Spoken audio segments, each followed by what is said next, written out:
తిరిగి వారెంట్ మీద తీసుకుని మళ్ళీ 14 రోజులు రిమాండ్ పెట్టి ఇచ్చారు. వాటి గురించి అంతా ఇప్పుడు పట్టించుకునే పరిస్థితులు నేను లేనండి. ఆయన హెల్త్ చాలా డిటీరియరేట్ అయిపోయింది, వెయిట్ లాస్ ఉంది బాగా, అండ్ ఆల్సో యూరిన్ శాంపిల్స్లో కీటోన్ బాడీస్ పాజిటివ్ వచ్చాయి మాకు. సో మేము దాని గురించి చాలా వరీ అవుతున్నాం. అవన్నీ లీగల్ టీమ్ని అడగండి ఏమైనా ఉంటే. అంటే పోలీసులు నిబంధనలు గుర్తుందంటే పీటీ వారెంట్లో దాఖలు చేశారని చెప్పేసి తెలిసింది. అది ఇప్పుడు ఆ పీటీ వారెంట్లు అవన్నీ మేము ఛాలెంజ్ చేసామండి. ఇప్పుడు ఇదైతే 100% తప్పుడు కేసే, గతంలో తీసేసిన కేసే. మళ్ళీ ఏదో తిరిగి తవ్వి ఏదేదో చేద్దామన్న ప్రయత్నం చేస్తున్నారు తప్ప అదేం లేదు. దీంట్లో కూడా సోమవారం కోర్టు వారు బెయిల్ పిటిషన్స్ అన్నీ వేస్తే ఇంటర్మ్ బెయిల్ కూడా రేపిస్తారు. ప్రస్తుతం వంశీ గారి ఆరోగ్య పరిస్థితి బాగుండలేదు. ఆయన్ని కూడా హాస్పిటల్ తీసుకెళ్ళమని డైరెక్షన్ కూడా కోర్టు వారు ఇచ్చారు. హాస్పిటల్ తీసుకెళ్తారు.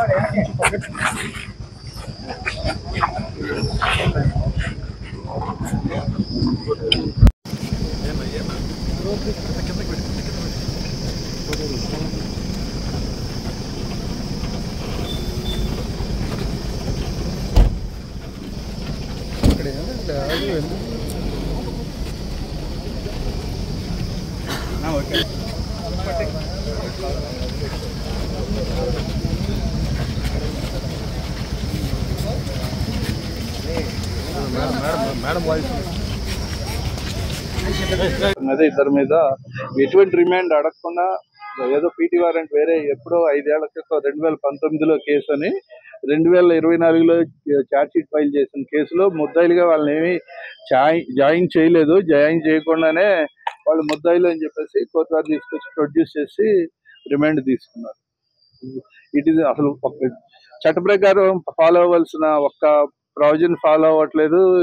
లేటెస్ట్ గా విహాన్ అని సుప్రీంకోర్టులో ముద్దాయికి అతని మీద ఉన్న నేరాలు ఏంటో తెలియజేయకుండా ఏదైనా జైలు ఇస్తే అసలు రిమాండ్ కానీ రిమాండ్ రిపోర్ట్ కానీ ఇలాంటి అతను జైలుకి పంపిన కేసులో కూడా అవన్నీ కొట్టేశారు. మొన్న 7/2/2025 సుప్రీంకోర్టు వారు అలాంటి జడ్జిమెంట్లు ఉన్నా కూడా వాటిని అన్ని పట్టించుకోకుండా మోనోపలి హై హ్యాండెడ్ గా స్టేట్ లో ఒక్కటే పోలీసు లాగా చేస్తున్నారు.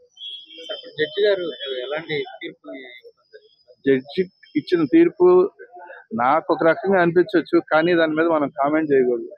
ఓకే సార్, అంటే ఏ కేసుకు సంబంధించి ఇక్కడికి ఈ రోజు వంశీ గారు ఏదో ఆయన ఎలక్షన్ లో దొంగ పట్టాలు పంచారంటే, ఎలక్షన్ లో దొంగ పట్టాలు పంపిస్తే అసిస్టెంట్ రిటర్నింగ్ ఆఫీసర్ కి సంబంధం, అది మామూలు రెగ్యులర్ కేసుకి దీనికి సంబంధం ఉండదు. అందులో 171(a)(e) ఉన్నప్పుడు అది ఎలక్షన్ అఫెన్స్ అవుతుంది తప్ప మామూలు రెగ్యులర్ అఫెన్స్ అవ్వదు. ఏ దొంగ పట్టాలు పుట్టించారు అనేది, ఆ పట్టాలు ఏంటో అనేది, ఆ పట్టాలు ఏం ఎలా ఉన్నాయి ఎక్కడ ఉన్నాయి అనేది ఆ పట్టాలు ఏ ఒక్క ముద్దాయి దగ్గర సీజ్ చేయలేదు. దానికి ఏదో స్టాంపులు ఇవన్నీ వాడారు అంటారు. అవి కూడా ఏమి కూడా కోర్టు వారి దగ్గర ఎటువంటి కాగితాలు కూడా పెట్టలేదు. చేసాము, 19కి వాయిదా పడింది. రిమాండ్ 29.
Nice,